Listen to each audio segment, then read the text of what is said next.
Cette nouvelle invention combine un ensemble d'éléments qui sont les éléments suivants. On construit un très grand réservoir, disons pour fixer les idées de 12 mètres de hauteur. On le fait communiquer avec l'eau de mer, par exemple, ou avec une étendue d'eau. On ferme le moyen de communication avec l'eau de mer. On le remplit entièrement d'eau de mer, entièrement, par le toit. On ferme ensuite le robinet de communication de façon très étanche et on ouvre la communication avec la mer. L'eau va descendre et va se stabiliser à environ, si la température de l'eau est de l'ordre de 20 degrés, elle va se stabiliser autour de 10 mètres. Donc, à l'intérieur du réservoir, on aura 10 mètres d'eau au-dessus du niveau de la mer, plus du vide au-dessus de l'eau.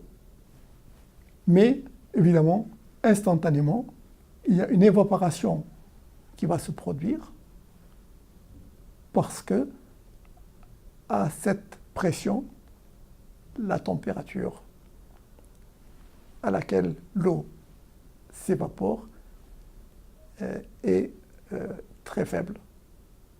Donc, l'eau va s'évaporer et remplir l'espace au-dessus de l'eau. C'est la première partie du système. La deuxième partie du système, on retire d'une façon ou d'une autre, c'est-à-dire soit en condensant, soit en évacuant la pression, on retire une partie de la vapeur d'eau qui est au-dessus de l'eau. Pour la remplacer,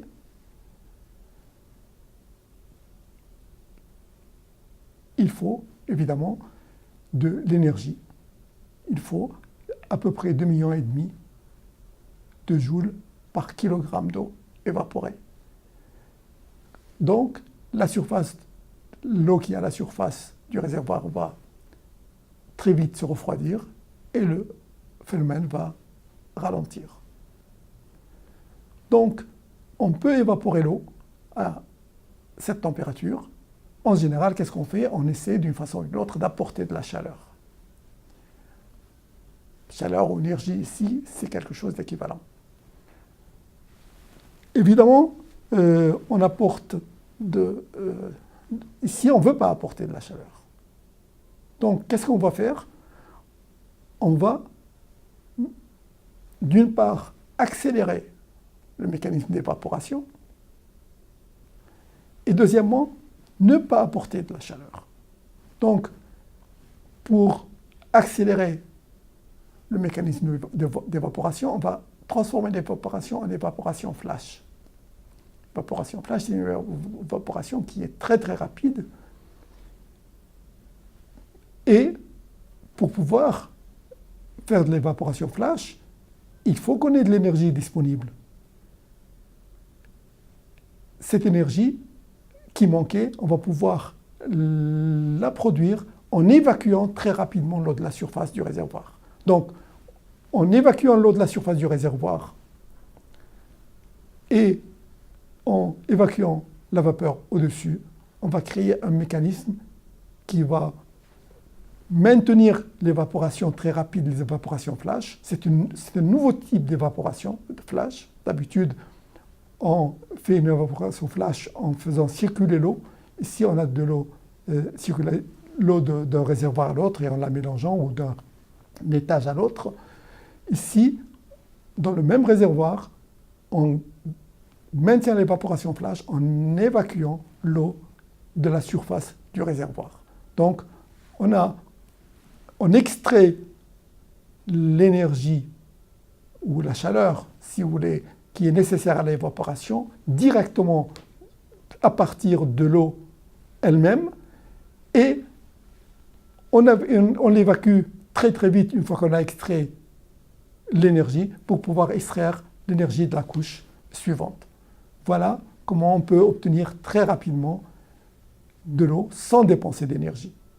Alors évidemment, quand l'eau s'évapore, elle est automatiquement remplacée dans le réservoir à cause de la pression atmosphérique qu'ils exercent sur la surface de la mer, qui maintient l'équilibre entre la pression à l'intérieur du réservoir et à l'extérieur du réservoir, d'une part, et l'évacuation de l'eau de la surface se fait de façon très très simple, puisque on transforme l'énergie potentielle que possède l'eau à 10 mètres d'altitude en énergie de pression grâce à la pesanteur.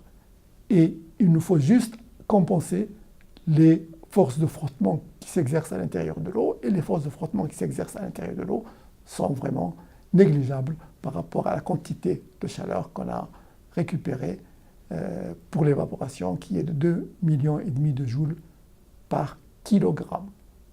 Donc on peut faire à la limite une centrale qui produit de l'énergie à partir de l'eau.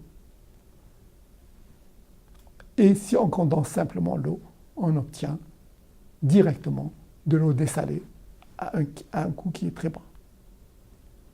Voilà en quelques mots le principe de base. Maintenant, pour voir un peu plus de détails, il y a une autre vidéo qui va vous donner plus de détails sur cette invention si vous le souhaitez.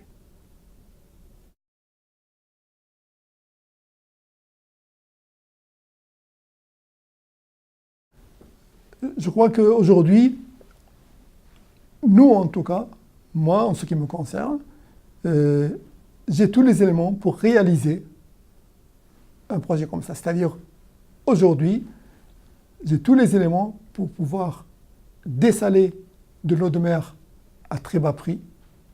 J'ai tous les éléments pour pouvoir extraire de l'énergie de l'eau. Il nous faut simplement lancer les opérations de construction pour exploiter cette nouvelle filière.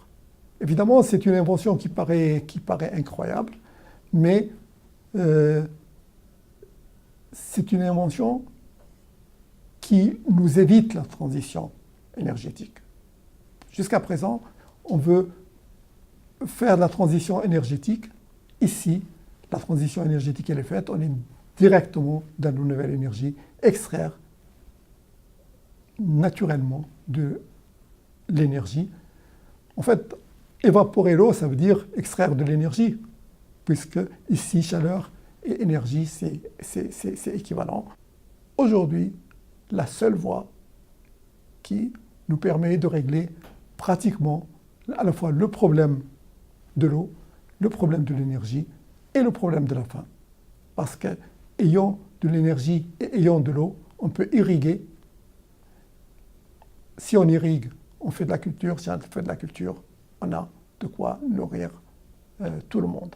Donc les trois principaux problèmes, énergie, eau et nourriture, et faim dans le monde, les trois principaux problèmes seront facilement résolus si on met les moyens pour développer très rapidement cette nouvelle technologie. Ce n'est pas une énergie de transition, je dis encore, c'est l'énergie de l'avenir qu'on va utiliser et il faut y aller aussi vite que possible parce qu'elle règle par la même occasion les problèmes de pollution.